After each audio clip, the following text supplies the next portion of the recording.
Este é o 7º vídeo da série O Cristão Toma Consciência do Seu Valor, num diálogo com o teólogo e psicólogo cristão Anthony Huckman, que escreveu esta pequena obra, O Cristão Toma Consciência do Seu Valor, no século passado, precisamente na década de 1970. Nós estamos vendo nesta série de vídeos a base bíblica, o pano de fundo bíblico para a questão da autoimagem. E no capítulo de hoje, nós vamos examinar o seguinte tema: Romanos, capítulo 7. Antes, porém, quando começamos a trabalhar neste assunto, nós temos que retomar o vídeo anterior a respeito do olhar correto de que os cristãos devem ter a respeito da pessoa de Jesus Cristo e de si mesmos. Se nós nos lembrarmos do vídeo anterior, nós vamos então recordar que a autoimagem cristã bem entendida é o oposto mesmo do orgulho espiritual, porque alguém poderá perguntar: se o cristão tem uma autoimagem positiva, o que dizer do orgulho que ele pode ter por isso? Então, o que se viu no vídeo anterior foi exatamente o fato de que uma pessoa cristã verdadeira cede espaço ao Espírito Santo de Deus e reprime, se afasta da soberba espiritual, do orgulho espiritual. Porque esta pessoa está intimamente ligada a uma profunda convicção de pecado e o reconhecimento de sermos indignos da menor das bênçãos de Deus, é o que diz Huckman. Significa, então, não gloriar-se em si mesmo, mas em Cristo. Esta forma de pensar é especialmente proveniente da mentalidade do apóstolo Paulo na sua postura de não se gloriar na força, porque ele sabe que a força vem de Deus, o querer e o efetuar vem de Deus. A graça de Deus basta. Então, Paulo dizia que ele se gloriava nas fraquezas que tinha. Isto significa que, embora reconhecesse o seu pecado, o fato de ter sido um perseguidor da igreja, o apóstolo Paulo, na verdade, estava de bem com a vida, justamente pelo fato de reconhecer que Deus tinha feito morada nele. E isto o fazia um novo homem, que vivia a partir da fé. Ele dizia: para mim, o viver é Cristo. Já não sou eu quem vive. A vida que eu agora tenho-a na fé do Filho de Deus, o qual me amou e se entregou por mim. Neste vídeo de hoje, nós vamos então nos referir a Romanos capítulo 7.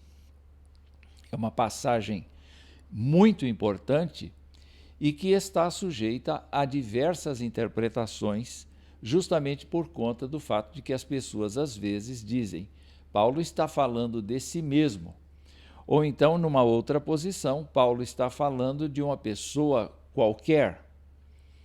Huckman naturalmente tem uma posição definida a respeito de quem o apóstolo Paulo está falando aqui.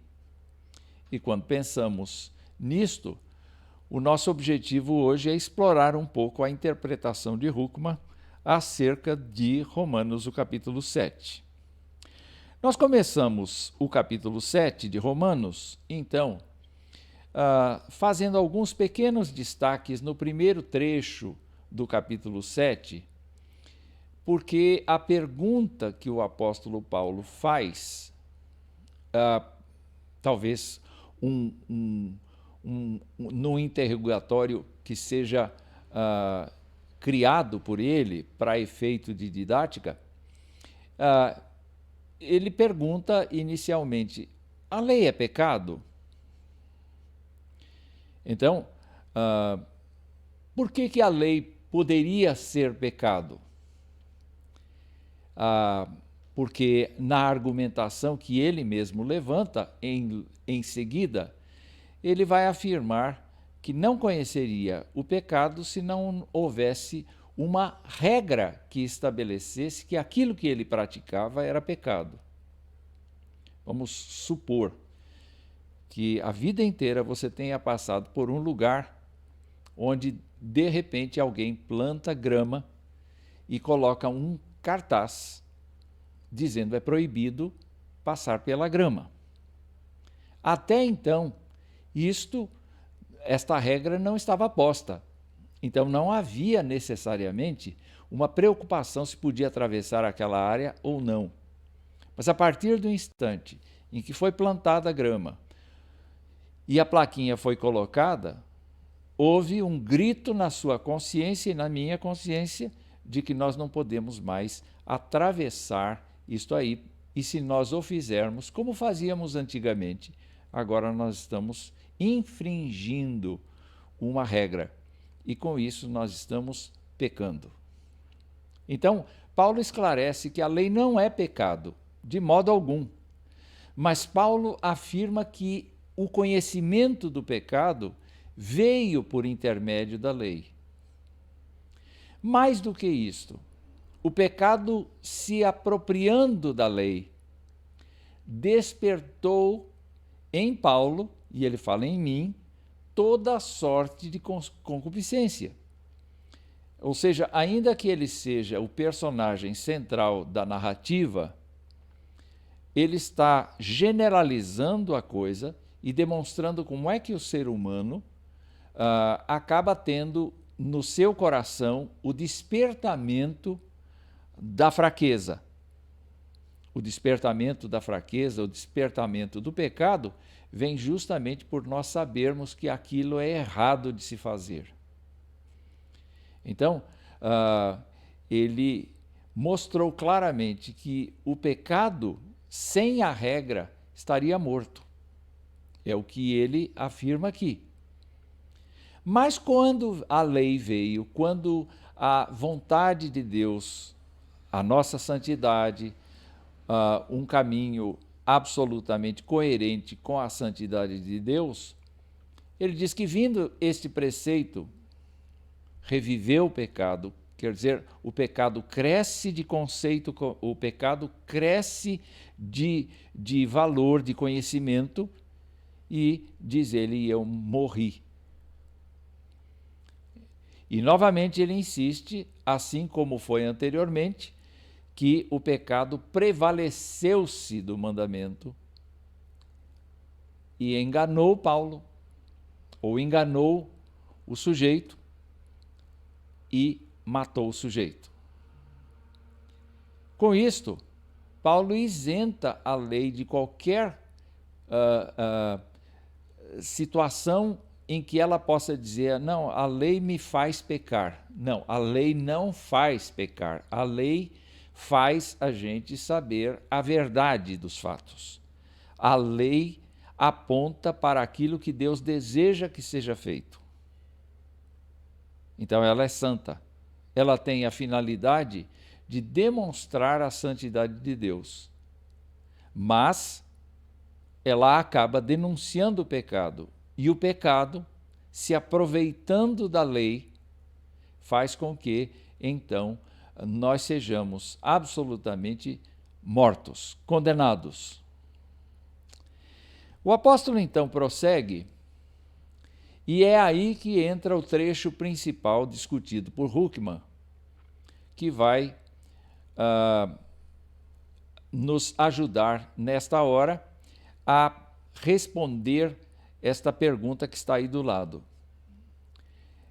Se um cristão tem que ter uma autoimagem positiva, e tudo parece muito bom, até aqui nós vimos que Deus usa da sua misericórdia, usa da sua graça.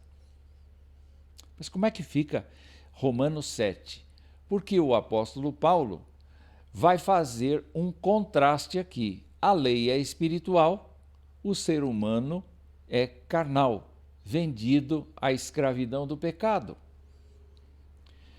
O ser humano, Paulo afirma, nem mesmo compreende o seu modo de agir, pois não faz o que prefere, e sim o que detesta.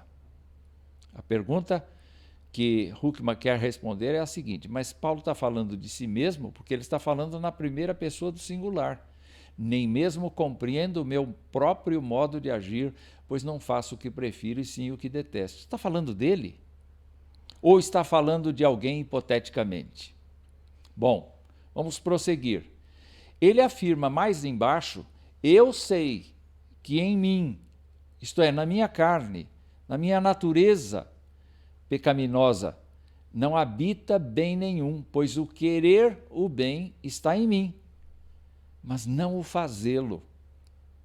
Ou seja, existe uma guerra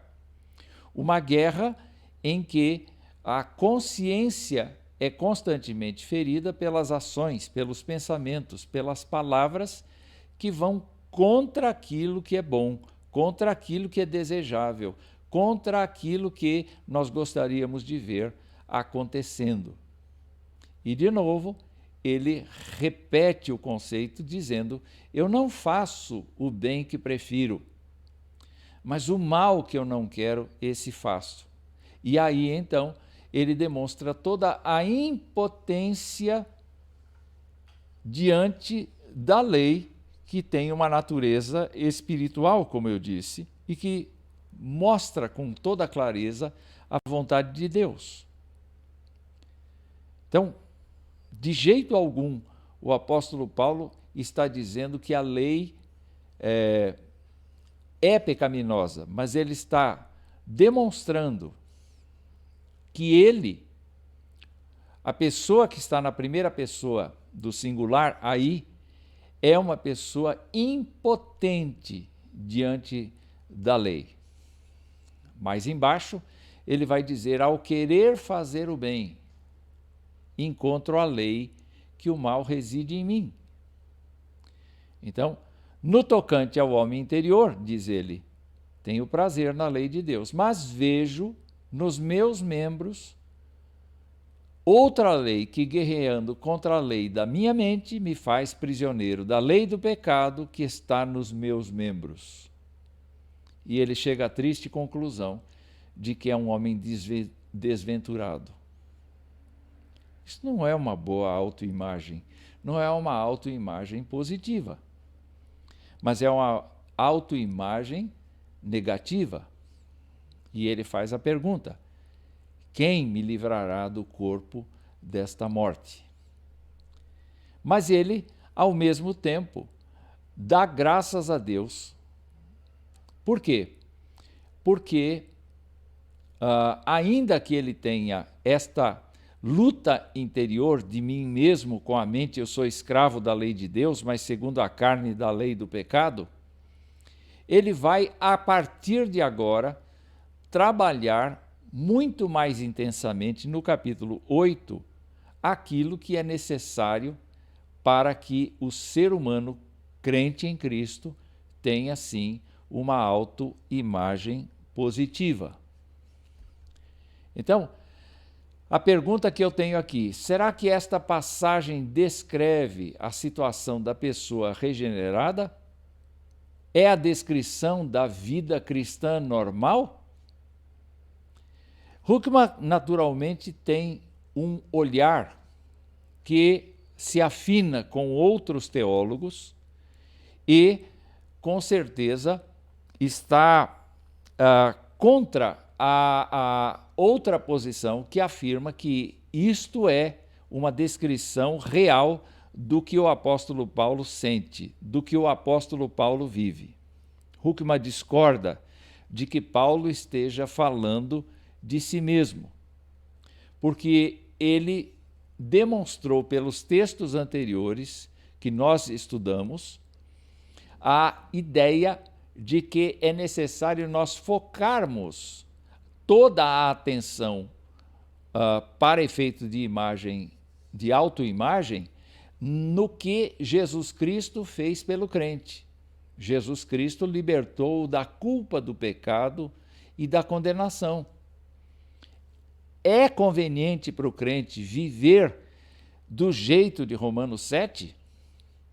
Então, o que temos aqui? A conclusão de Huckman é muito simples. Eu penso, diz ele, que o que temos aqui em Romanos 7, de 13 a 25, é uma descrição não do homem regenerado, mas do homem não regenerado que está tentando enfrentar o pecado apenas com a lei, sem o poder do Espírito Santo. O retrato de um homem não regenerado, feito pela ótica de um homem regenerado, já que Paulo escreveu estas palavras após sua conversão. O sentimento de Huckman, e o meu também, é o fato de que o apóstolo vem anunciando, vem discorrendo sobre o Evangelho da Graça em Romanos, especialmente quando ele analisa alguns capítulos chaves, como, por exemplo, o capítulo de número 3, em que ele diz, a partir do verso 21, o seguinte: mas agora, sem lei, se manifestou a justiça de Deus testemunhada pela lei e pelos profetas, justiça de Deus mediante a fé em Jesus Cristo para todos e sobre todos os que creem, porque não há distinção, todos pecaram e carecem da glória de Deus. Em minha mente está a lei de Deus, mas não no meu fazer. Todos pecaram e carecem da glória de Deus, estão fora do foco de Deus.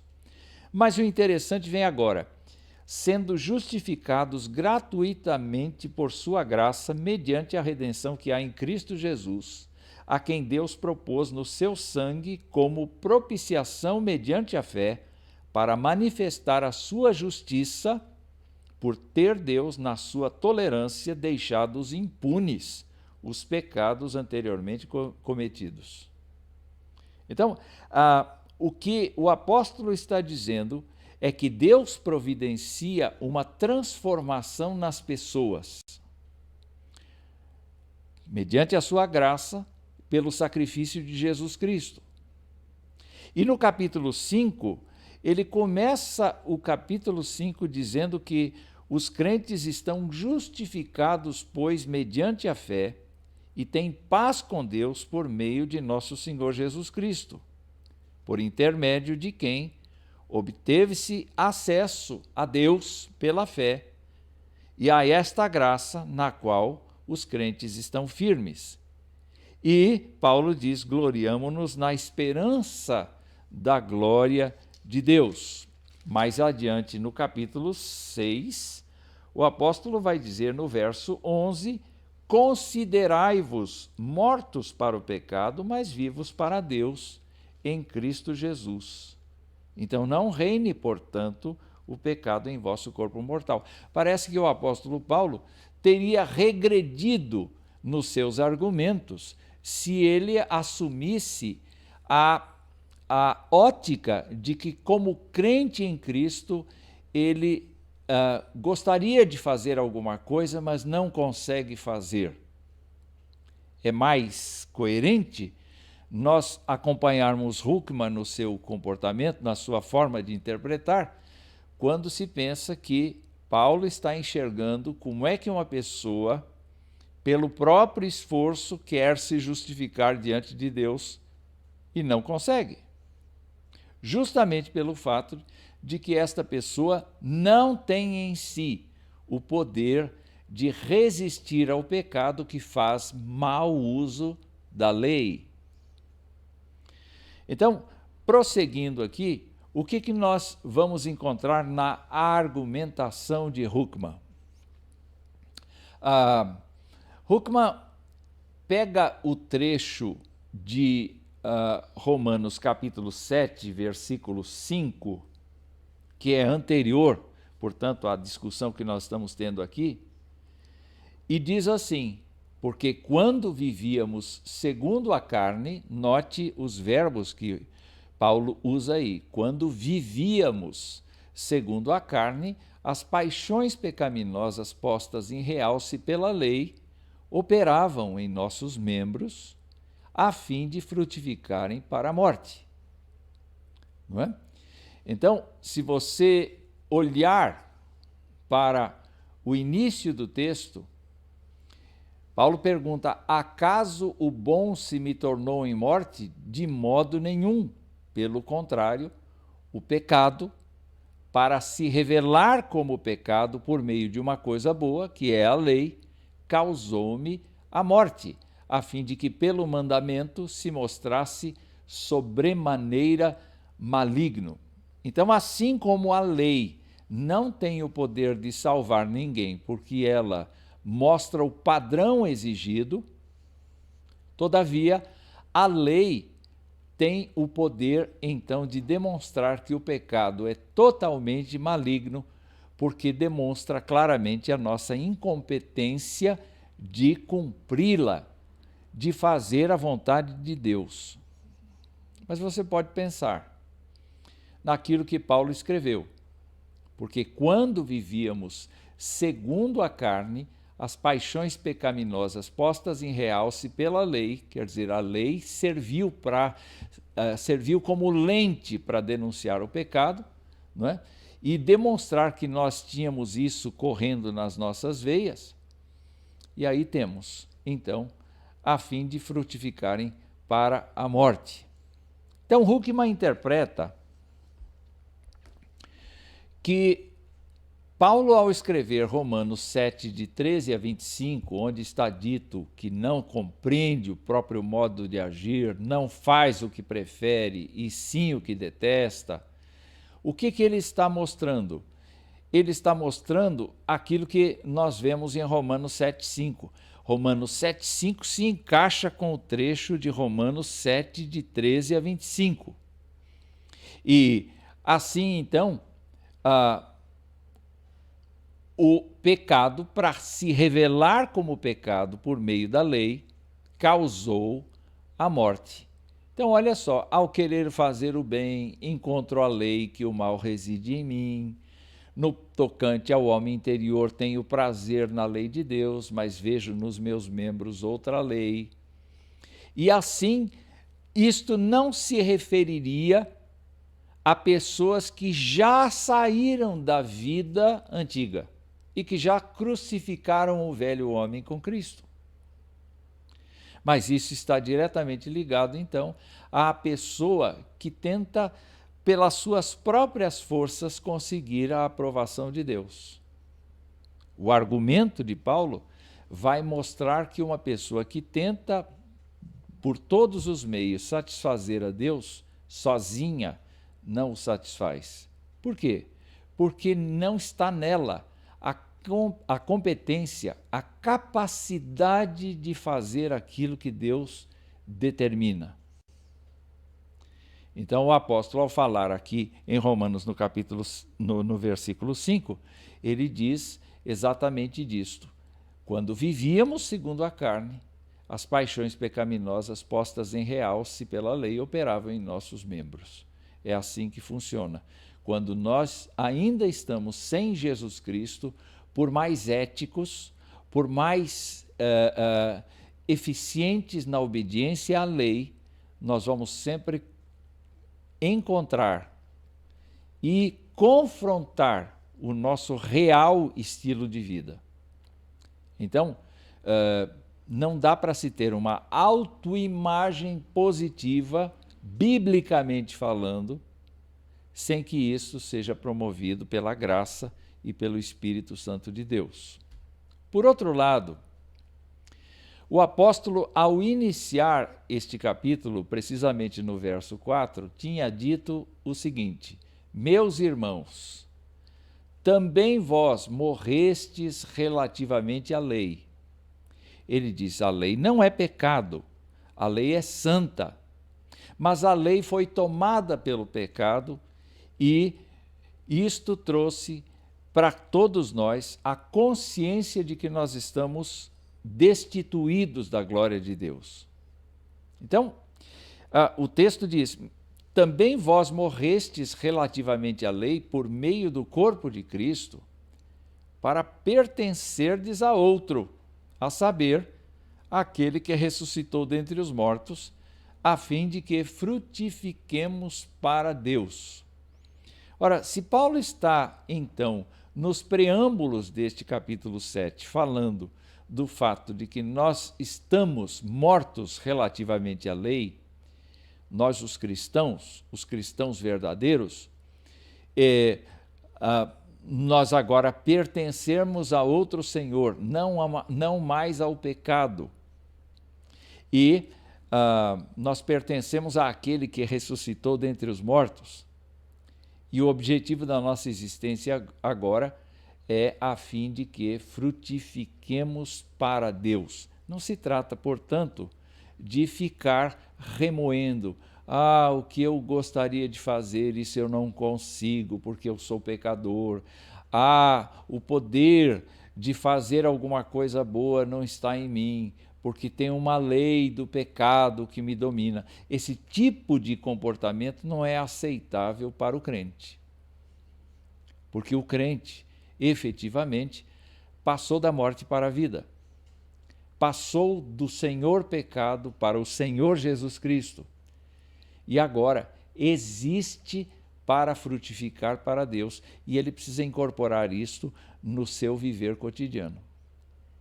De maneira que, se alguém gostaria de pensar que Paulo está falando acerca desta crise que uma pessoa vive com a lei e o pecado dentro do seu coração, certamente esta palavra pertence sim àquela pessoa que ainda não tem Jesus Cristo.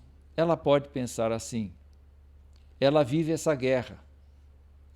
Ela quer o bem, mas não está apta para realizá-lo do jeito que Deus quer. Enquanto que o crente já foi libertado do velho estado, foi colocado no estado da graça e, por conta disso, ele deve frutificar para Deus. É a sua missão. Então, quando continuamos, Huckman sugere que o capítulo 7, o versículo 6, que está aí, seja totalmente relacionado com o capítulo 8 e não com o capítulo 7. Porque temos o seguinte: no verso 6 do capítulo 7, nós temos: agora, porém, libertados da lei, estamos mortos para aquilo a que estávamos sujeitos, de modo que serviremos em novidade de espírito e não na caducidade da letra. Nós não vamos servir a Deus obedecendo a lei. Nós vamos servir a Deus sendo libertados do jugo da lei, mas vivendo pela lei do Espírito Santo. E o apóstolo mostra isso no capítulo 8 de uma maneira muito clara. Nenhuma condenação há para os que estão em Cristo Jesus. Ainda que nós tenhamos consciência de que a vida espiritual é uma batalha constante, porque o espírito milita contra a carne e a carne milita contra o espírito, para que não façamos a nossa vontade, o que fica claro é que, ao invés da pessoa dizer assim: eu não consigo, eu quero fazer a vontade de Deus, mas não consigo, o apóstolo diz: nenhuma condenação há para os que estão em Cristo Jesus. Quem está em Cristo Jesus está livre desta condenação. Por quê? Porque a lei do Espírito da vida em Cristo Jesus te livrou da lei do pecado e da morte.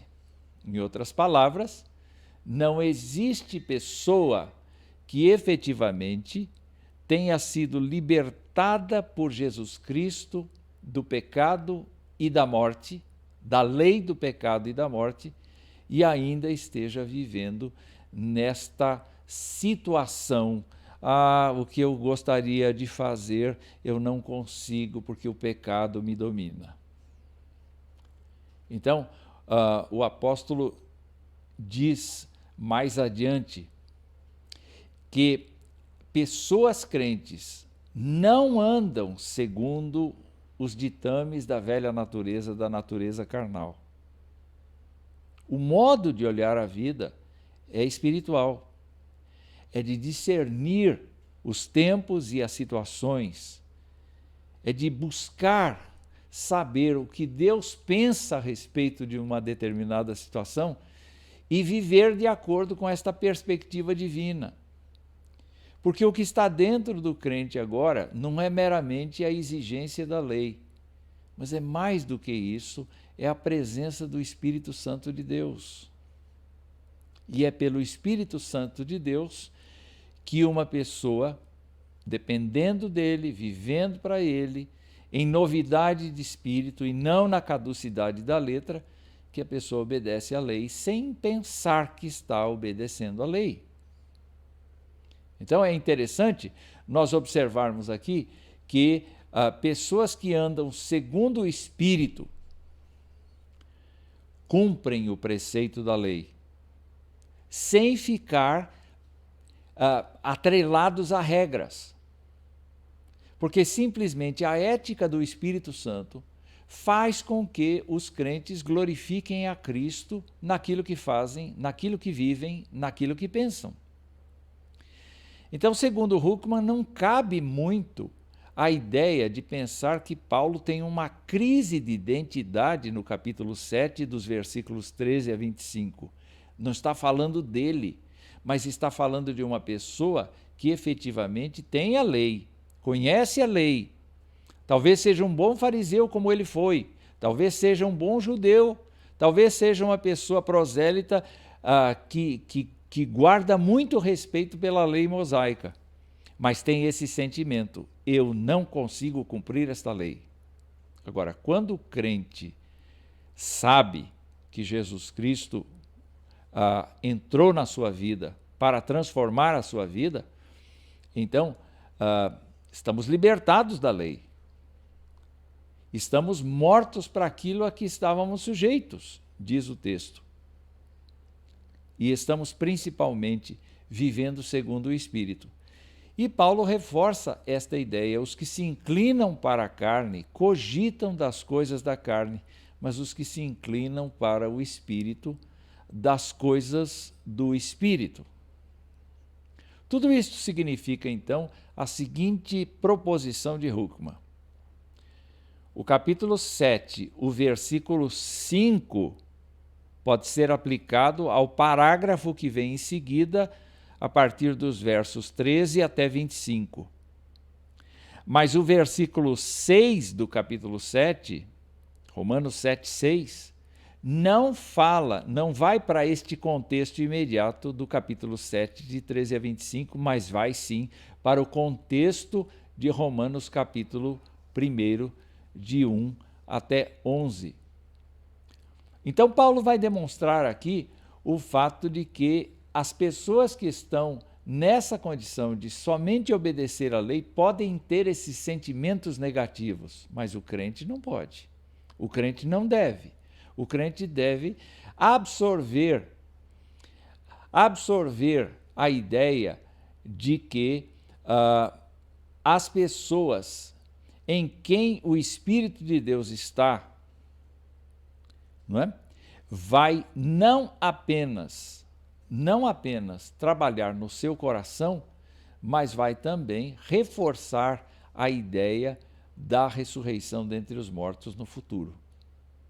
Portanto, a autoimagem de um cristão não pode se basear em Romanos 7, mas em Romanos 8.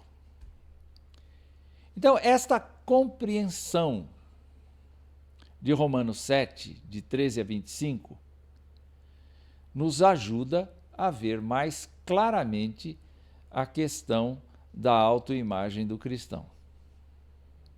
Huckman, de modo algum, deixa de mencionar constantemente a luta que há na vida cristã de nós entregarmos nossa vontade, nossos sentimentos, nossos complexos, nossas coisas pessoais e íntimas à direção do Espírito de Deus. Ele não descarta a luta constante que a gente tem que manter contra aquilo que é errado. Então ele admite, há luta na vida cristã, é claro. Mas essa luta deve ser empreendida não como uma mentalidade de constante derrota, e sim de vitória.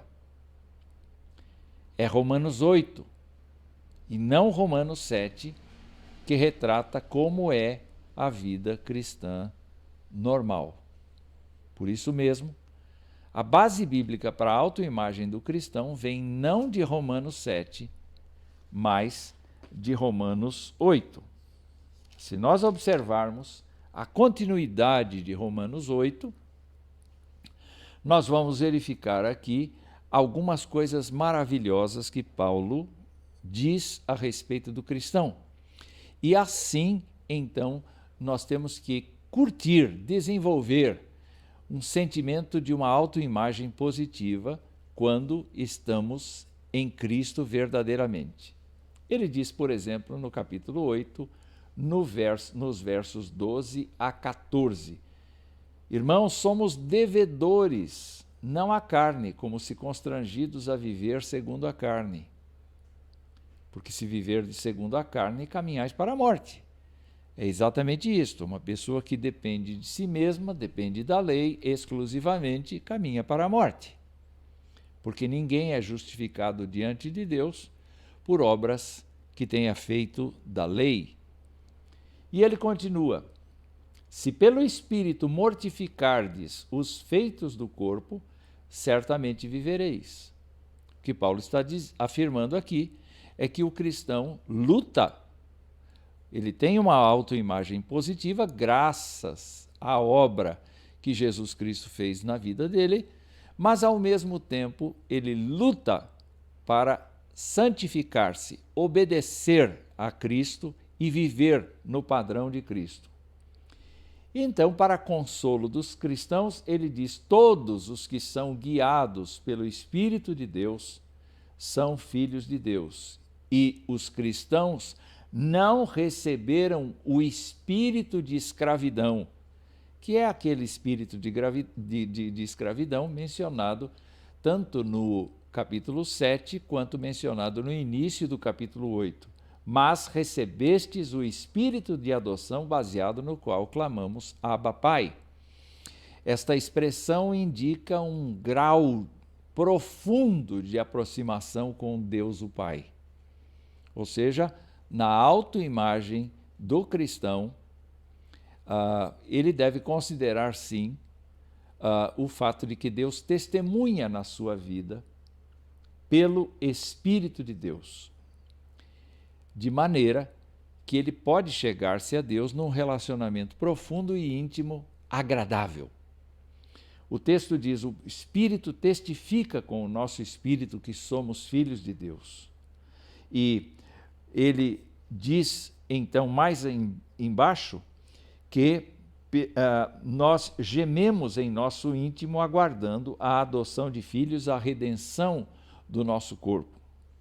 E aí ele nos esclarece a respeito dos propósitos que Deus tem para conosco e, consequentemente, aquilo que transforma a nossa autoimagem negativa em autoimagem positiva.